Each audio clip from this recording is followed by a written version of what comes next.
بسم اللہ الرحمن الرحیم۔ عمران خان صاحب تسلسل سے پاکستانیوں سے مخاطب ہو رہے ہیں اور ایک جیسی باتوں کو وہ اتنی بار دہرا چکے ہیں کہ اگر کوئی ان کے خطابات کو باقاعدگی سے سنتا ہو تو اس کو سننے کے لیے کوئی نئی بات نہیں ملتی۔ اب وہ کہہ سکتے ہیں کہ میں کون سی نئی بات کروں، تو جناب اگر آپ صرف بانی پاکستان کے حکمرانی کے اصولوں کی ہی وضاحت کرنا شروع کر دیں کہ اگر آپ آئندہ اقتدار میں آتے ہیں تو آپ اپنے منشور میں ان اصولوں کو ملک میں کس طرح لاگو کریں گے، تو پھر جو تقریر آپ کی سنتے ہیں ان کی دلچسپی بھی برقرار رہے گی اور عوام سمجھنا شروع ہو جائے گی کہ کوئی بااصول حکمران اس ملک میں حکمرانی کے لیے آ رہا ہے۔ آپ اپنے 22 سالہ مغرب میں جو رہائش رکھی آپ نے اس کا اتنا حوالہ دے چکے ہیں اور بار بار آپ دعویٰ کرتے ہیں کہ آپ سے زیادہ مغرب کو کوئی نہیں جانتا۔ اب پلیز اس دعوے کو دہرانا بند کر دیں، کیونکہ اب ایسے پاکستانیوں کی کمی نہیں جو اس میدان میں آپ سے بھی بہت آگے ہیں۔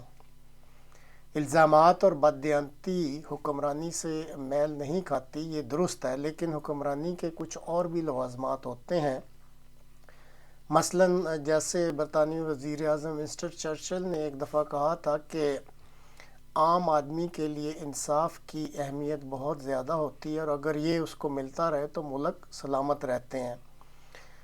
آپ اپنی تقریروں میں ہمیشہ کہتے ہیں کہ جی میں میرٹ کے مطابق چلتا ہوں اور ہمیشہ اس کا خیال رکھتا ہوں، لیکن آپ کا یہ اصول جب آپ برسر اقتدار تھے اسی دن ہی ڈھیر ہو گیا تھا جب آپ نے اپنے اقتدار کی خاطر میرٹ پر پورے اترنے والے میاں عاطف کا عقیدہ کی بنا پر دھڑن تختہ کر دیا تھا۔ مغرب میں ملک کے حکمران کیسے ہوتے ہیں یہ دیکھیں، یہ ایک ملک کا وزیر اعظم ہے، اپنے پیسوں کی کافی خرید کر بے دھڑک واک کر رہا ہے اور عام آدمی اسے روک کر اپنی شکایات سنا رہا ہے اور وہ خوش دلی سے سب کچھ سن رہا ہے۔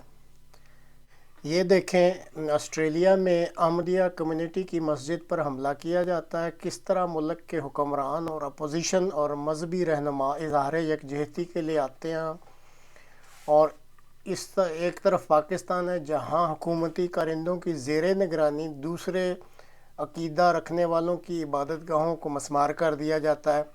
تو پاکستان میں معاشرتی مسائل کی بھرمار ہے، ان پر بات کریں اور عوام کو بتائیں کہ ان مسائل کو بانی پاکستان کے بتائے گئے اصولوں کے مطابق آپ نے کیسے حل کرنا ہے۔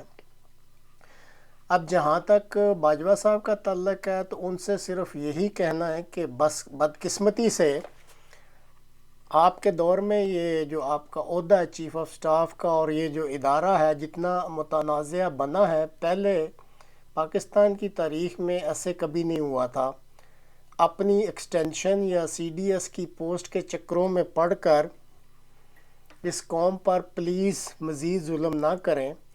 بین الاقوامی میڈیا آپ کو کس مقام پر رکھ رہا ہے اس تصویر سے آپ خوب اندازہ لگا سکتے ہیں۔ رجیم چینج کی پوری کہانی اس تصویر میں سمو دی گئی ہے اور اس ساری گیم میں بین الاقوامی میڈیا کے نقطہ نظر سے آپ اپنی پوزیشن کا خود اندازہ لگا سکتے ہیں۔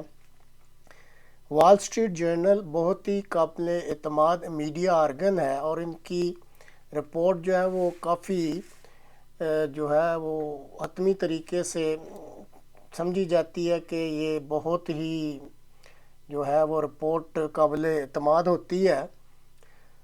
تو ان کی رپورٹ آپ سن لیں یہ کیا کہہ رہے ہیں۔ تو اس کے مطابق دیوار کا لکھا سامنے آ رہا ہے، لیکن نہ جانے کیوں آنکھیں بند رکھی جا رہی ہیں۔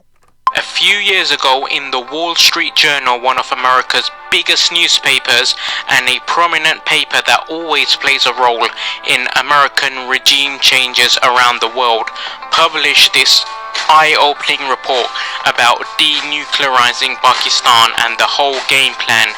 It states the plan which it's in effect today, and the plan states: give Pakistan so much money which its politicians would never refuse to take. Load Pakistan up with so much debt that they can never pay back and have to give up its nukes in return. If we don't wake up now, default is imminent, as well as denuclearization. The enemies are destroying Pakistan right in front of our eyes, and most importantly, the most powerful institution with the power to end this all, they're silent. Bajwa صاحب، آپ نے جو بھی کیا اس کا حساب تو تاریخ اور وقت آپ سے خود ہی لے لے گا.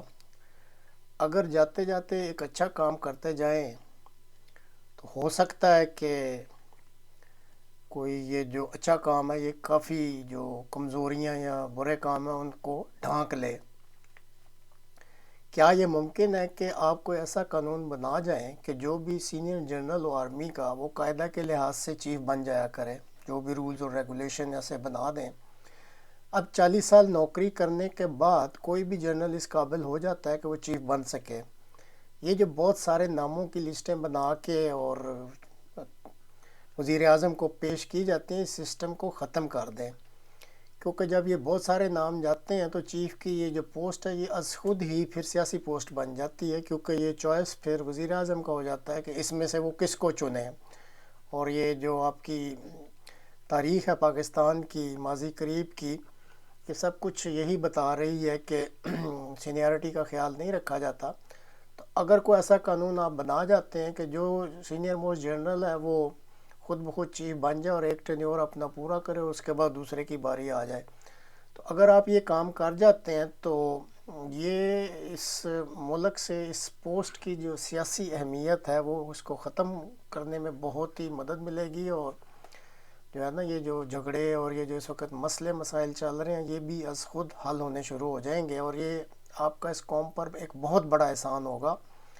تو امید ہے اس مشورے پہ آپ غور کریں گے. السلام علیکم ورحمۃ اللہ وبرکاتہ.